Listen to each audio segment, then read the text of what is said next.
Perjuangan kami akan kami terus berjuang DPR RI, terus berjuang menyuarakannya sampai titik darah penghabisan. Dan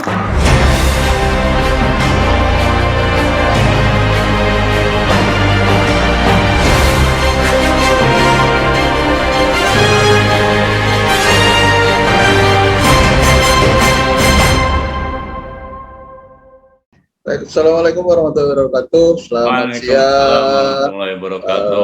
Selamat berjumpa kembali dengan Lem TV bersama pergerakan buruh yang ada di Indonesia.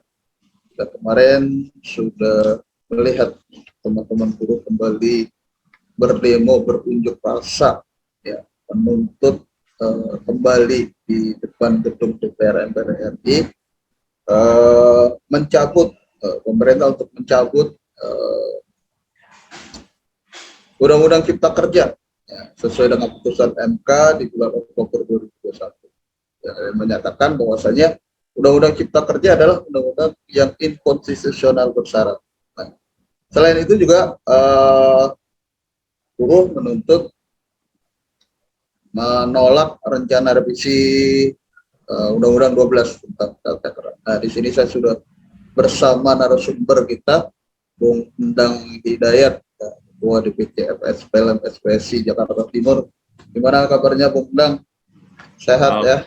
Alhamdulillah, kabar baik, kabar sehat, salam sukses dunia akhirat. Amin, amin. Ya. Untuk terkait yang tadi saya sampaikan atau saya omongkan untuk yang kemarin, target itu seperti apa, Bung Endang, yang kemarin? Bisa dijelaskan apakah masih perlu ada lobby-lobby yang lain atau seperti apa Undang-Undang Cipta Kerja? Monggo. Baik, Bung Pur, Panto, senior di media, alhamdulillah hidup buruh, SPLM bangkit bergerak satu komando. Ya, terkait target aksi kita di kemarin tanggal 26 di DPR, bersyukur kita kepada Allah bisa diterima oleh fraksi dari Partai Keadilan Sejahtera. Yang kedua, secara masa aksi kami juga bersyukur ya dari Jakarta Timur. Secara umum masa alhamdulillah cukup dapat bantuan masa dari wilayah Jabodetabek. Sementara kalau dari Jakarta Timur sekitar 200 masa.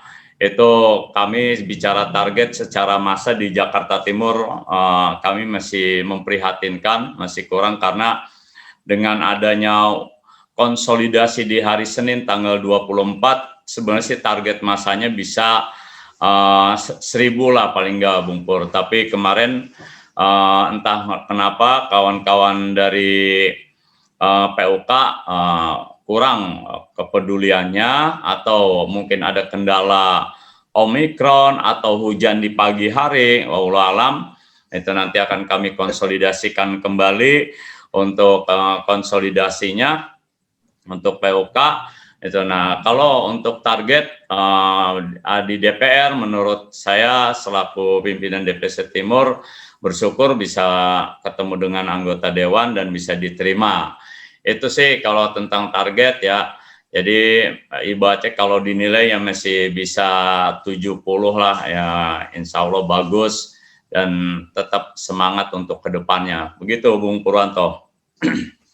Baik, untuk terkait undang-undang revisi ya nomor 12 tahun 2021, pendapat dari Bung Endang seperti apa?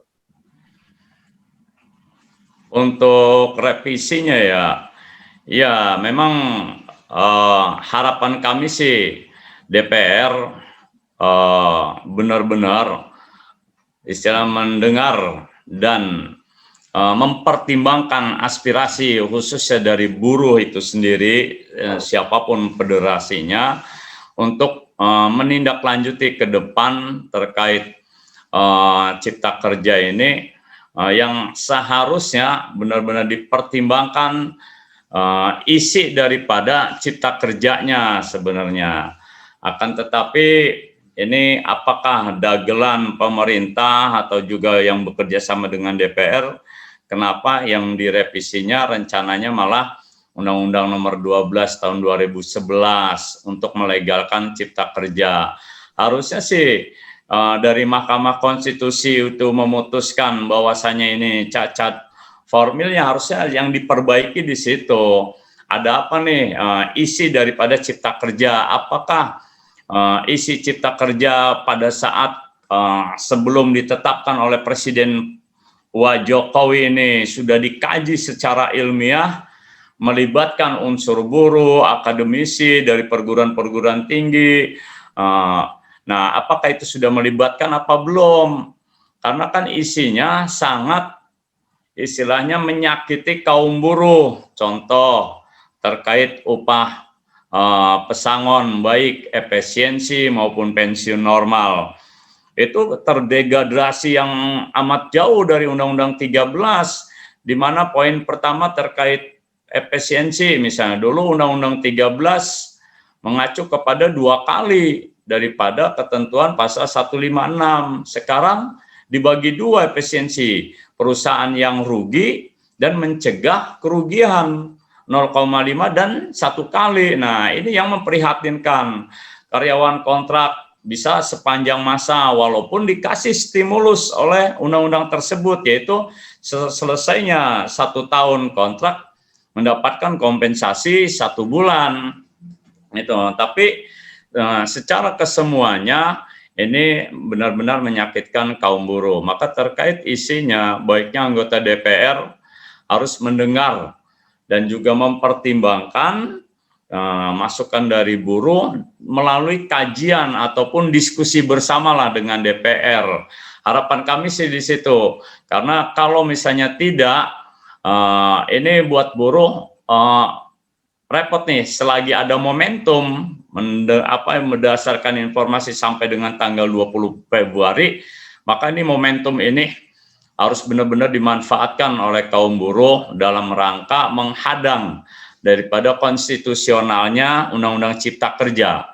Tentu harapannya ya kalau bisa emang Presiden bisa mengeluarkan Perpu nih terkait Cipta Kerja. Harapannya sih itu, singkatnya. Itu Bung Purwanto. Baik, terima kasih. Sangat singkat, padat, sangat luar biasa apa yang sudah disampaikan oleh kita. Nah, sekarang terkait untuk kedepannya, harapannya, harapan dari kita sama-sama pejuang buruh, giat pejuang kesejahteraan, harapannya untuk anggota seperti apa untuk kedepannya? Ya, terkait dengan undang. Siap. Untuk anggota harapannya bisa berperan aktif dalam rangka aksi turun ke jalan. Itu pada saat ada instruksi dari organisasi, harapannya anggota benar-benar mendengar dan siap action turun ke jalan. Kenapa? Karena ini juga untuk istilahnya anggota-anggota juga. Dan ini momentum. Kalau momentum ini tidak dimaksimalkan oleh anggota kita, khususnya LEM, maka nanti anggota DPR kurang bisa mendengar. Hakim aja pada saat memutuskan, walaupun misalnya ada atas dasar berdasarkan hukum, kadang masih mempertimbangkan sosiologis yang ada di lapangan. Nah, harapannya dengan anggota yang maksimal pada saat menyuarakan tentang ketidaksetujuannya terhadap Cipta Kerja dan real turun ke jalan dengan besar-besaran, itu harapan kami anggota DPR bisa mendengarkan. Nah, tentu ini kembali lagi ke anggota pada saat ini sebelum aksi tanggal 26, kan ini 3 minggu sebelumnya udah diinformasikan. Ini udah sampai nih. Walaupun mungkin secara pengemasan lewat media baru 3 hari menjelang hari H lah atau 4 hari itu. Jadi harapan ke anggota, harapannya ya pada saat nanti ada instruksi kembali dari DPP, kawan-kawan bisa benar-benar memaksimalkan momentum ini. Insya Allah masih ada kesempatan untuk merubah Cipta Kerja yang versi revisi lah, yang lebih baik daripada yang sudah ada. Yang kedua, ke perangkat juga, itu ke perangkat nanti bisa memberikan apa ya, propagandanya yang maksimal itu untuk kepentingan kita bersama. Harapannya sih itu bisa bersama-sama turun ke jalan, dan tentunya dari anggota kami di Jakarta Timur bisa apa, saling mengisi juga dari kawan-kawan Jakarta Utara.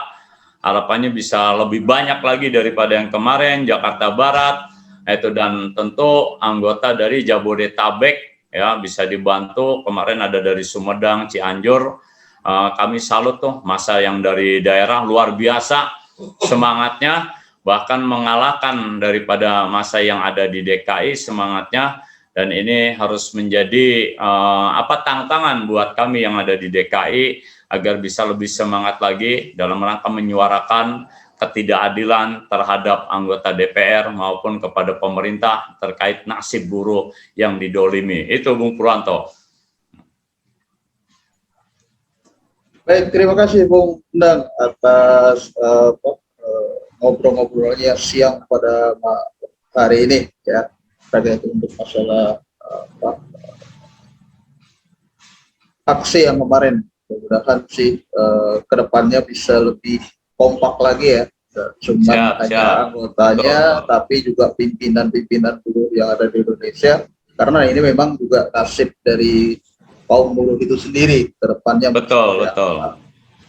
Baik, mungkin itu bincang-bincang kita. Terima kasih tentunya Bung Purwanto, terima kasih kembali. Ya, tetap semangat Bung Endang untuk berjuang. Sama tuh komando. Ya, siap. Hidup bro, assalamualaikum warahmatullahi wabarakatuh. Waalaikumsalam warahmatullahi wabarakatuh.